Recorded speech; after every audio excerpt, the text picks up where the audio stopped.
जिद्दू कृष्णमूर्ति की कहानी किसी चमत्कार से शुरू नहीं होती।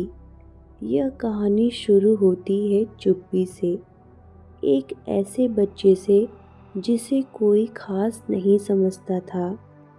1895 का समय था। आंध्र प्रदेश का मदनपल्ले, छोटा सा कस्बा, साधारण लोग, साधारण जिंदगी। जिद्दू कृष्णमूर्ति का जन्म एक ब्राह्मण परिवार में हुआ। पिता सरकारी नौकरी करते थे, सख्त स्वभाव के थे। माँ बहुत धार्मिक थी, बहुत दयालु थी, लेकिन जिद्दू बहुत छोटे थे तभी उनकी माँ का देहांत हो गया। माँ का जाना जिद्दू के जीवन में सिर्फ एक घटना नहीं थी, वह एक खामोशी और खालीपन था जो धीरे धीरे उनके पूरे व्यक्तित्व में फैल गया। इसके बाद जिद्दू और भी कम बोलने लगे। वह बच्चों की तरह शोर नहीं करते थे, खेल कूद में मन नहीं लगता था, अक्सर अकेले बैठकर कुछ देखते रहते थे, पत्ते, पेड़, आसमान और फिर बस शून्य। स्कूल में जिद्दू बिल्कुल साधारण माने जाते थे। पढ़ाई कमज़ोर थी, याददाश्त तेज नहीं थी। टीचर उन्हें बार बार डांटते थे, कभी कभी सजा भी देते थे। बच्चे उनका मजाक उड़ाते थे। लोग कहते थे, ये बच्चा बहुत सुस्त है, इसके दिमाग में कुछ नहीं जाता, जिंदगी में कुछ नहीं कर पाएगा। यह बातें जिद्दू सुनते थे, लेकिन जवाब नहीं देते थे। वो चुप रहते थे। आज हम जानते हैं कि वह चुप्पी कमज़ोरी नहीं थी, वह एक गहरी संवेदनशीलता थी, लेकिन उस समय कोई नहीं समझ पाया। उनके पिता भी अंदर से टूट जाते थे। एक पिता के लिए यह देखना आसान नहीं होता कि उसका बेटा समाज की नज़र में नाकाबिल माना जाए, लेकिन जिद्दू के भीतर कुछ और ही चल रहा था। वह चीज़ों को बिना नाम दिए देखते थे। वह पेड़ को पेड़ नहीं कहते थे, बस उसे देखते थे। वह आदमी को अच्छा बुरा नहीं कहते थे, बस उसे देखते थे। यहीं से उनके जीवन की सबसे महत्वपूर्ण बात शुरू होती है। देखना, 1909 में एक दिन समुद्र के किनारे जिद्दू अपने भाइयों के साथ खेल रहे थे। उसी समय थियोसॉफिकल सोसाइटी के बड़े नेता चार्ल्स लीडबीटर की नज़र उन पर पड़ी। लीडबीटर ने उन्हें देखा और कुछ देर तक बस देखते रहे। फिर उन्होंने कहा, इस बच्चे में कुछ अलग है, इसकी आभा बहुत शांत है, यह कोई साधारण आत्मा नहीं है। यहीं से जिद्दू कृष्णमूर्ति की जिंदगी पूरी तरह बदल दी गई। उन्हें उनके पिता से अलग कर दिया गया। एनी बेसेंट, जो उस समय बहुत प्रतिभाशाली महिला थी, उन्हें अपने साथ ले गई। जिद्दू को समझाया गया, तुम खास हो, तुम चुने गए हो, तुम आने वाले समय में पूरी मानवता के लिए गुरु बनोगे। जिस बच्चे को कल तक कोई महत्व नहीं देता था, आज उसे बताया जा रहा था कि वह पूरी दुनिया का मार्गदर्शक बनेगा। धीरे धीरे जिद्दू की जिंदगी बदलने लगी। अच्छे कपड़े, अच्छी शिक्षा, विदेशी भाषा और शिष्टाचार। उन्हें सिखाया गया कि कैसे बोलना है, कैसे चलना है, कैसे मंच पर बैठना है। दुनिया भर में प्रचार होने लगा। उनके नाम पर संगठन बना, ऑर्डर ऑफ द स्टार। लाखों लोग जुड़ गए। लोग दूर दूर से आने लगे। लोग उन्हें देखते ही रोते थे, कई लोग उन्हें भगवान मानने लगे, लेकिन जिद्दू के भीतर कुछ टूटने लगा था। वह सोचते थे, अगर मैं इतना महान हूँ तो मुझे डर क्यों लगता है? मुझे अकेलापन क्यों महसूस होता है? मैं खुद को झूठा क्यों महसूस करता हूँ? वह मंच पर बैठते थे, लोग तालियां बजाते थे, लेकिन उनके भीतर एक भारीपन रहता था। यह वही समय था जब जिद्दू ने पहली बार महसूस किया कि लोग सच नहीं चाहते, लोग सुरक्षा चाहते हैं। और यहीं से वह कहानी शुरू होती है जो आगे चलकर पूरी दुनिया की सोच हिला देती है। लेकिन अब जो आने वाला है वही जिद्दू कृष्णमूर्ति को विश्व गुरु से एक साधारण लेकिन सबसे गहरे इंसान में बदल देता है। यह हिस्सा दर्द से भरा है, लेकिन इसी दर्द से समझ पैदा होती है। जब जिद्दू कृष्णमूर्ति को विश्व गुरु के रूप में तैयार किया जा रहा था, उस समय उनके जीवन में एक ही इंसान था जो उन्हें सच में समझता था, उनके छोटे भाई नित्य। नित्य सिर्फ भाई नहीं थे, वे जिद्दू की दुनिया थे। जहाँ जिद्दू चुप रहते थे, नित्य बोलते थे। जहाँ जिद्दू डरते थे, नित्य हिम्मत देते थे। दोनों हमेशा साथ रहते थे। जिद्दू मंच पर जाते थे, लेकिन नित्य उनके पीछे खड़े रहते थे, चुपचाप, बिना दिखे, लेकिन पूरी ताकत के साथ। थियोसॉफिकल सोसाइटी के लोगों ने जिद्दू की नित्य से कहा कि नित्य सुरक्षित है। यह तक कहा गया कि विश्व गुरु के भाई को कोई कुछ नहीं कर सकता। यह बात जिद्दू के मन में बैठ गई थी। उन्हें लगा था कि अब दुख उनके जीवन से दूर रहेगा, लेकिन जिंदगी बहुत निर्दयी होती है। 1925 में नित्य गंभीर रूप से बीमार पड़े। टीबी जैसी बीमारी धीरे धीरे उन्हें कमज़ोर करना शुरू कर दिया। जिद्दू दिन रात उनके पास रहते थे। हर सांस उनके लिए डर बनी रहती थी। नित्य की मौत ने जिद्दू के भीतर कुछ ऐसा तोड़ा जो कभी वापस नहीं जुड़ा।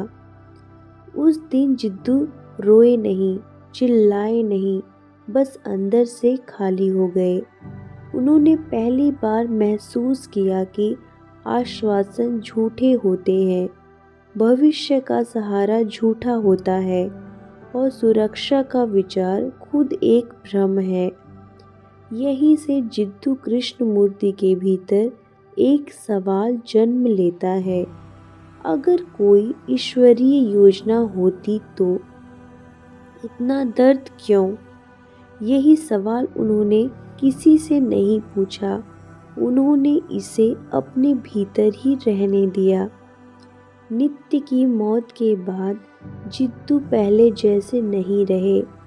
वह अब और भी ज़्यादा शांत हो गए, और भी ज़्यादा गहरे हो गए। अब वह मंचों पर वही बातें नहीं दोहरा सकते थे जो उनसे कहलाई जा रही थी। लोग उनसे उम्मीद करते थे कि वह आशा देंगे, सांत्वना देंगे, विश्वास दिलाएंगे, लेकिन जिद्दू के भीतर अब एक सच्ची, साफ होती रहती थी। विश्वास इंसान को मजबूत करता है, विश्वास इंसान को निर्भर बनाता है। यहीं से उनका दर्शन धीरे धीरे आकार लेने लगा। जिद्दू ने महसूस किया कि इंसान सच में दुख से नहीं डरता, इंसान अकेले पड़ जाने से डरता है। इसी डर से वह किसी न किसी का सहारा ढूंढते हैं। गुरु का सहारा, धर्म का सहारा, भगवान का सहारा। लेकिन यह सहारा इंसान को सोचने से रोक देता है। जिद्दू कहते थे, जब आप किसी पर भरोसा कर लेते हैं तो आप अपनी जिम्मेदारी उसे दे देते हैं, और जहाँ जिम्मेदारी खत्म होती है वहीं आज़ादी भी खत्म हो जाती है। अब जिद्दू के भाषण बदलने लगे। वह पहले जैसे उपदेश नहीं देते थे, वह सवाल खड़े करते थे। लोग असहज होने लगे। थियोसॉफिकल सोसाइटी को डर लगने लगा, क्योंकि जिद्दू अब यह नहीं कर रहे थे कि मेरे पीछे चलो। वह कह रहे थे, खुद देखो और खुद देखो। किसी भी व्यवस्था के लिए सबसे खतरनाक शब्द होते हैं। अब जिद्दू कृष्णमूर्ति डर पर खुलकर बात करने लगे। वह कहते थे कि डर सिर्फ मौत का नहीं होता, डर बहुत सूक्ष्म होता है। डर होता है समाज से बाहर हो जाने का, डर होता है गलत साबित हो जाने का, डर होता है अकेले रह जाने का, और डर होता है भविष्य का। और यही डर इंसान को झूठा बना देता है। डर के कारण ही इंसान भीड़ का हिस्सा बनता है, धर्म पकड़ता है और गुरु बनता है, क्योंकि अकेले रहना साहस मांगता है। धीरे धीरे जिद्दू समझने लगे कि सच कभी भविष्य में नहीं होता। हम कहते हैं, मैं धीरे धीरे बदल जाऊंगा, कल मैं अच्छा इंसान बनूंगा, समय के साथ सब ठीक हो जाएगा। लेकिन जिद्दू कहते थे, यह सब मन के बहाने हैं। अगर आप आज ईर्ष्यालु हैं तो यह कहना है कि मैं एक दिन ईर्ष्या छोड़ दूंगा, एक झूठ है। या तो आप अभी समझते हैं या आप समझते ही नहीं। अब जिद्दू के भीतर एक गहरी अस्पष्टता आने लगी, और इसी अस्पष्टता ने उन्हें उस फैसले तक पहुंचा दिया जो इतिहास बदल देता है। 1929 नीदरलैंड में एक बहुत बड़ी सभा हुई। हजारों लोग इकट्ठा थे। सबको इंतजार था कि विश्व गुरु आज कोई महान घोषणा करेंगे। लेकिन जिद्दू कृष्णमूर्ति ने बहुत शांत स्वर में कहा, उन्होंने कहा कि सत्य किसी संगठन में नहीं रहता। कोई संस्था, कोई धर्म, कोई गुरु आपको सच तक नहीं ले जा सकता। उन्होंने कहा कि गुरु और संगठन इंसान को आज़ाद नहीं करते, इंसान को बल्कि बांधते हैं। और फिर उन्होंने वही किया जो किसी ने भी नहीं सोचा था। उन्होंने ऑर्डर ऑफ द स्टार को भंग कर दिया, सब कुछ लौटा दिया और कहा, मैं तुम्हें आज़ाद करता हूँ। उस पल लाखों लोग टूट गए, क्योंकि उनका सहारा छिन गया। लेकिन जिद्दू जानते थे, सहारा टूटे बिना आज़ादी नहीं आती। जिद्दू कहते थे कि इंसान की सबसे बड़ी जेल डर है। डर सिर्फ मृत्यु का नहीं होता, डर होता है अकेले हो जाने का, समाज से अलग पड़ने का, असफल होने का तथा अपमान का। और यही डर इंसान को गुरु, धर्म और परंपराओं के पीछे दौड़ने पर मजबूर करता है।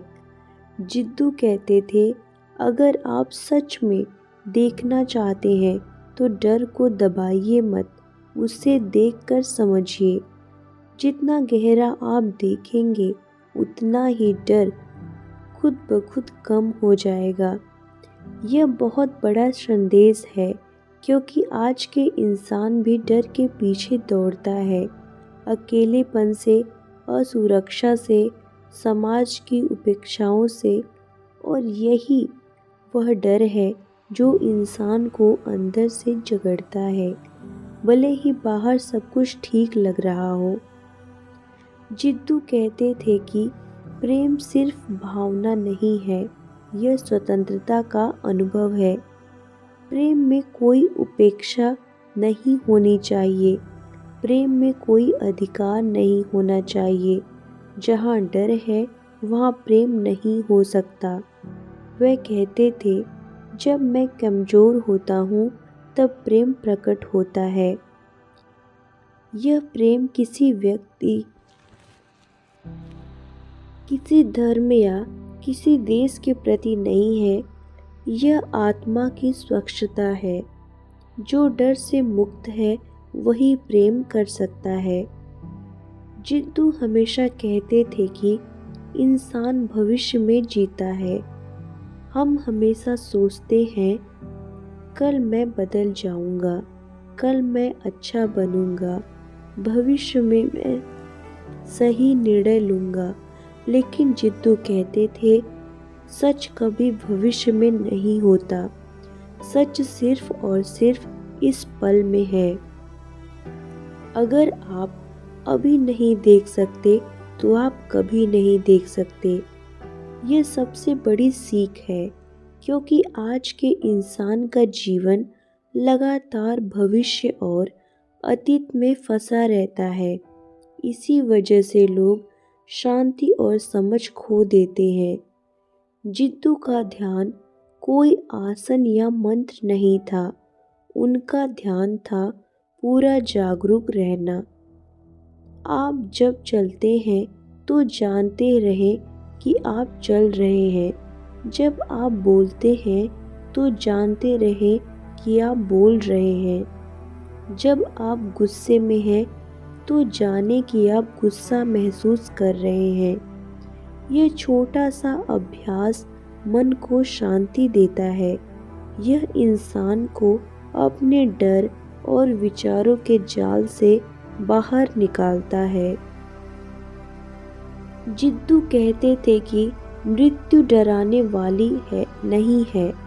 इंसान उस समय डरता है जब उसने जीवन को नहीं समझा।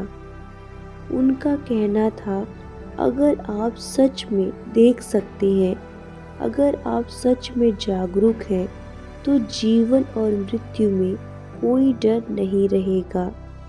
उनके लिए जीवन का हर पल पूरा महसूस करने वाला होना चाहिए। खुशी, दुख, अकेलापन, सबको बिना भागे देखना, यही सच्चा जीवन है। जिद्दू का एक बहुत बड़ा दर्शन था, तुलना छोड़ो। हम बचपन से सीखते हैं, यह बच्चा अच्छा है, यह बच्चा बुरा है, वह ज़्यादा सफल है, मैं कम हूँ। यही तुलना धीरे धीरे ईर्ष्या, घृणा और हिंसा में बदल जाती है। जिद्दू कहते थे, जब आप तुलना करना छोड़ देते हैं तब आप खुद को पहचानते हैं, तब आप स्वतंत्र होते हैं। आज के समाज में यही सबसे बड़ा कारण है कि लोग दुखी रहते हैं। लोग अपने अंदर की शांति खोज नहीं पाते। जिद्दू हमेशा कहते थे, किसी की बात ब्लाइंडली मत मानो, खुद सोचो, खुद देखो, खुद जानो। यही उनका सबसे बड़ा संदेश है। उनकी बातें किसी धर्म या संस्था के लिए नहीं थी, वह सिर्फ इंसान को खुद से जोड़ना चाहते थे। वे नहीं चाहते थे कि लोग किसी गुरु, किताब या नियम के पीछे भागें। वह कहते थे, मैं तुम्हें सच नहीं दे सकता, लेकिन मैं तुम्हें देखना सिखा सकता हूँ। जिद्दू कृष्णमूर्ति की कहानी यह सिखाती है कि सच्ची आज़ादी किसी के पीछे चलने में नहीं, सच्ची आज़ादी डर से मुक्ति में है। सच्ची आज़ादी खुद देखने और समझने में है। हमारे जीवन में जो सबसे बड़ा गुरु है वह हमारा खुद का मन है। अगर हम अपने डर, अपनी अपेक्षाओं, अपनी तुलना और अपने भविष्य के भ्रम को समझ ले तो हम सच में आज़ाद हैं। जिद्दू कहते थे, इंसान को सच में आज़ाद करना केवल यही तरीका है, क्योंकि जब आप खुद देखेंगे तो कोई भी आपको बांध नहीं सकता, कोई भी आपको डर नहीं दे सकता और कोई भी आपको प्रेम और शांति से वंचित नहीं कर सकता। जिद्दू कृष्णमूर्ति न तो भगवान थे, न तो साधारण गुरु थे और न ही संस्था छोड़ गए। वह सिर्फ एक इंसान थे जो चाहते थे कि इंसान खुद को समझे, खुद को देखे और डर से आज़ाद रहे। उनकी जिंदगी हमें यह सिखाती है कि सत्य, प्रेम और शांति केवल खुद की जागरूकता से मिलते हैं।